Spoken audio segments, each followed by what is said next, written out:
Good afternoon, everyone. Glad to be here. And since morning, we've been listening about different industries as well as from different perspective. One thing which I want to say is higher education is something probably some of us have missed out here and it's been ignored as well. And so I also keep hearing this keyword called business value and Christ University or in the any higher education institute for that matter is in the business of creating value or building the future. I think the future citizens and that we are in that business. So with that thought I'll take you forward. So higher education market itself, it's about $225 billion dollars right now, cannot be ignored.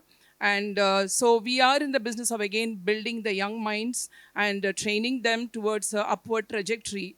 And one thing is, India, as in India, we have about 4.1 to 4.6% is of our GDP contribution to education, but in the practical scenario, it's hardly 3%. Because we are focusing on other industries, the larger industries. And so we have this framework for action as per the global standards. They recommend 6%. And we feel that we are right on track. And I'm just going to say that no, not at all. So currently India, we are focusing on outcome-based education. We have just started knowing or learning about it. And also, given the fact that the distraction, other things, we want to build good individuals rather than probably larger amount of academic focus. And here we also keep hearing about from the World Economic Forum, we are focusing on skills, but not so much on the knowledge part. So we keep getting those data all the time, and well-trained teachers and overcrowded classrooms and a lot of digital inequality or the equity is missing. And because of which these are all the actual things which we are struggling with. And this forum on 3AI is also talking about higher things about GCCs. We are providing solution to the global world. What about our own India?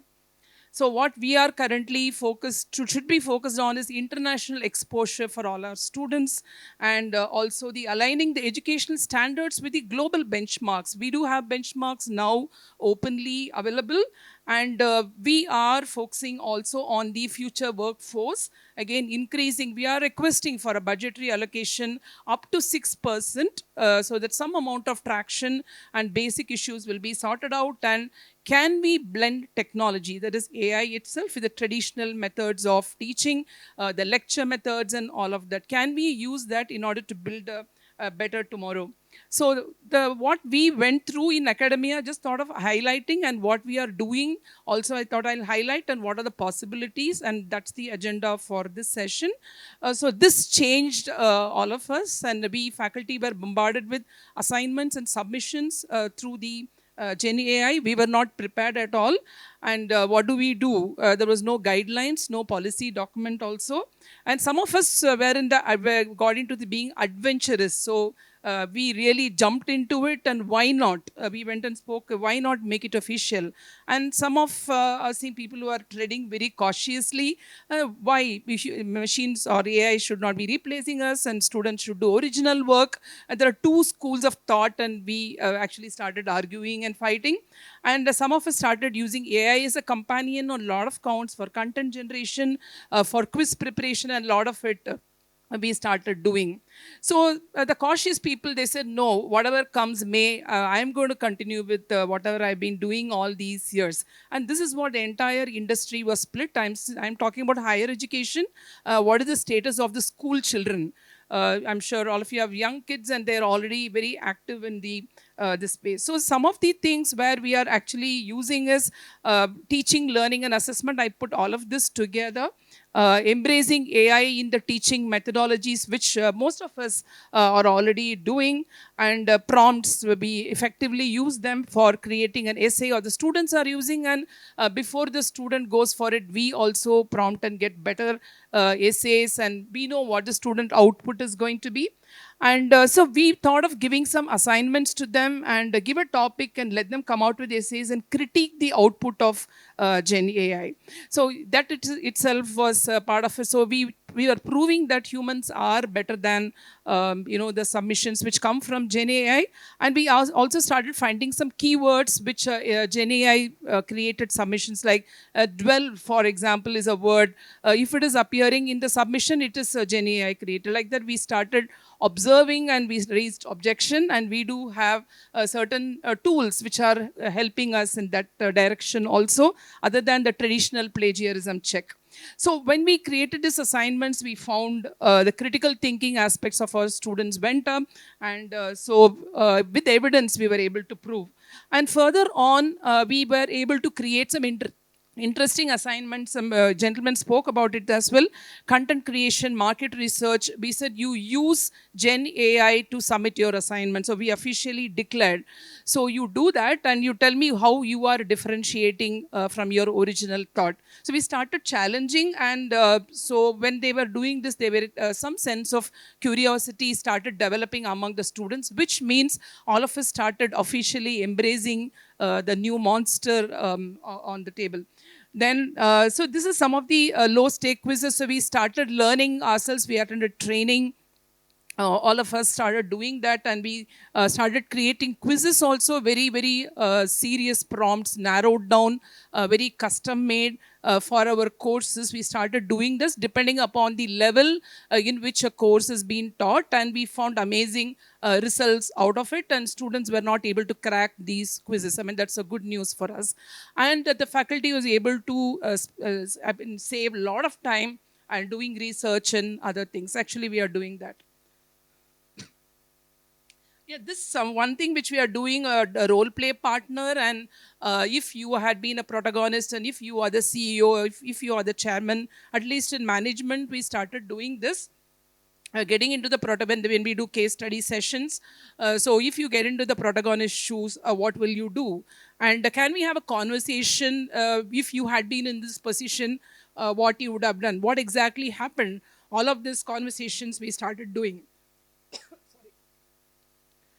And the product development, so we had a course on product development where we actually told the students to go ahead and put in the photographs of random pictures and come out with newer images. And some of the interesting other projects, we have been talking about chatbots a lot. And what our students are working on, this SLMs, where our teachers, we give a lecture, convert voice to text, and create a chatbot, and based on that, they can have a conversation with those texts. And if they have any doubt post the class, they can ask the chatbot and have a conversation. Those kind of smaller projects we are doing actually at our workplace. One thing which we are worried about, I think all of us sitting here would agree, is the integrity aspect. So we would like them, you use the Gen AI, no problem. Can you come and declare how much of your submission, percentage of it's your original, and how much of it is you have actually adopted from the Gen AI. There's some amount of trust, honesty, fairness, responsibility, because we are worried about the bias aspect when the children are learning from these kind of tools. So we have used AI largely, apart from the traditional tools which are available for brainstorming, asking very specific question.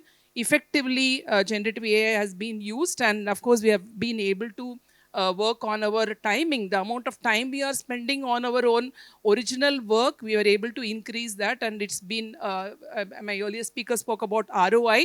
If you say from a faculty perspective, this is the ROI, the time is very critical for us, and we were actually able to gain. And also the interactive outcomes, the replication studies, already a certain study has been done. So can we go ahead and create something like this? So what are the various, because of the paucity of time, I thought I'll just speak straight away, jump into what are the successful models already available across the globe from the Western University. So one thing is from Indiana, there is an Ivy Tech Community College. They have a product called student success.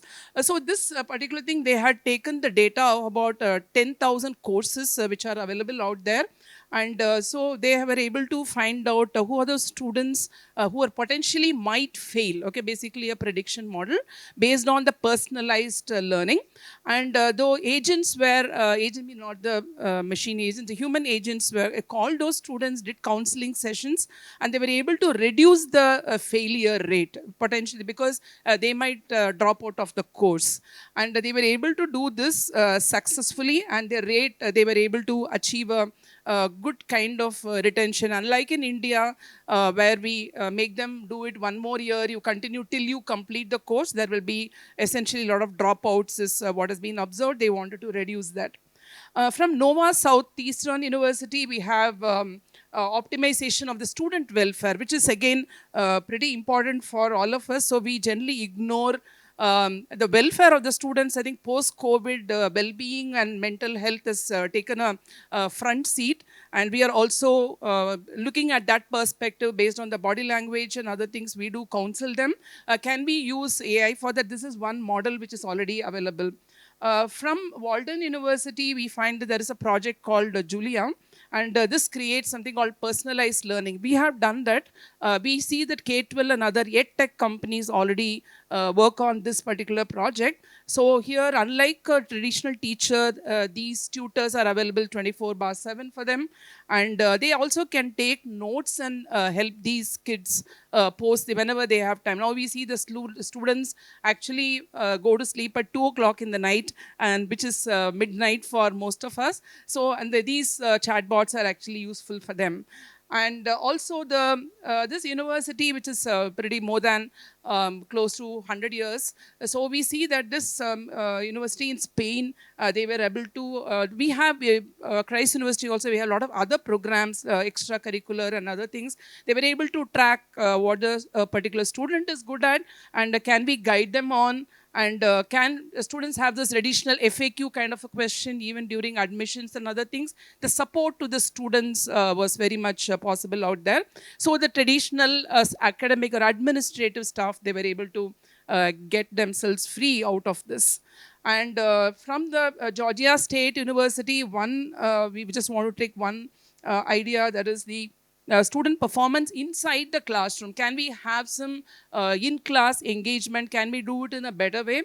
Because most of the time, if your drowsiness behavior, for example, of a student can be monitored, and alerts can be like this, alerts can be generated to the student. They have better engagement. These products are very much available. Thought of, why not in India? So we can still do that. And so a lot of projects or outcomes are possible through AI, which we have, most of it we are actually doing. And AI-powered content creation we have done successfully. Virtual classrooms is something we are investing on, and we have labs as well. And what is the way forward? So we need to coexist, co-create. We are not averse towards Gen AI, even though we are human teachers. And because we are also worried about the bias and the hallucination which is generated through the AI solution. So we want to keep the humanness from the educator perspective. So that is, I think, something which the one-on-one connect we believe in. I think we don't want to eliminate that aspect as well. So concluding, so investment in education is not at all an expenditure. We don't want to measure the ROI with frameworks and other things, because we are in the business of building tomorrow's citizens. But we would request the government and the industry to focus on this, and maybe build products for universities so that you can help our situation as well. More investments, and it's good for us as well. Thank you so much.